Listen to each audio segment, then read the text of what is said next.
go to Nicholas. Nicholas. Hi.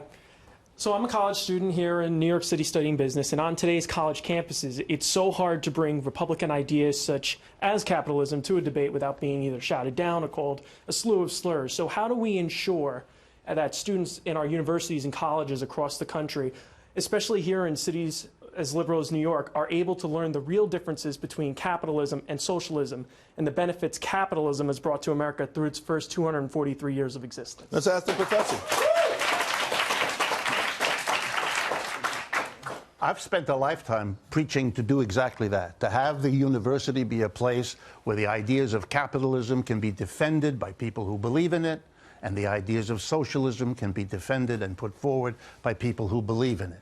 But in 90% of the colleges of the United States, in economics, which is the field I know, there are people, loads of people, who love and celebrate capitalism, and no people who celebrate socialism.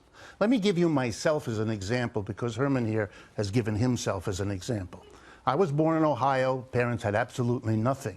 I ended up, for a long story, I ended up going to Harvard as an undergraduate, to Stanford in the middle, and I finished at Yale. I'm like a poster boy for elite education in this country, right?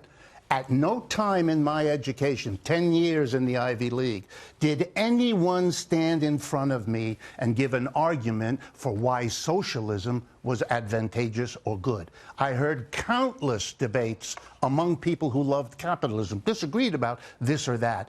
But the presumption was, this is the best system since sliced bread. This is all you need to know. And the alternative is nothing you have to worry about. Right. Given that, of course it's hard for socialism to get a hearing.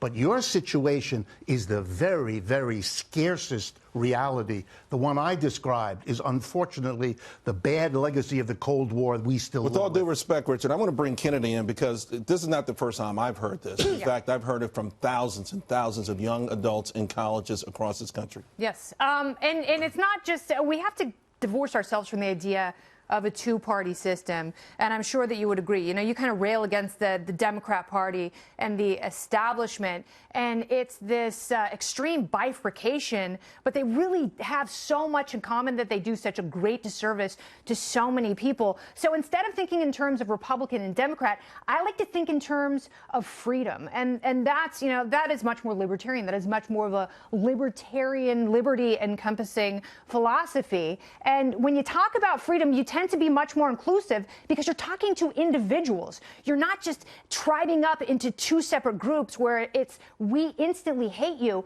And I think it's good that you're getting a degree in business because it means that you will have some practical application of that degree. There are a lot of degrees, like my degree in philosophy doesn't necessarily translate to the workplace. It helped me organize my thoughts. I probably could have done that on my own, but I liked being in a university setting. So for the vast majority of people who are languishing in college, which are propaganda factories that are run by leftists who want to indoctrinate, what I would say to a vast majority of people, save your money. Don't necessarily go to college until you know what you want to study. I didn't go to college until I was 28 years old. I had had two careers in broadcasting, in radio and television, and it wasn't until I knew what I wanted to do and pour myself into it completely that I went and got a scholarship to UCLA. Go Bruins.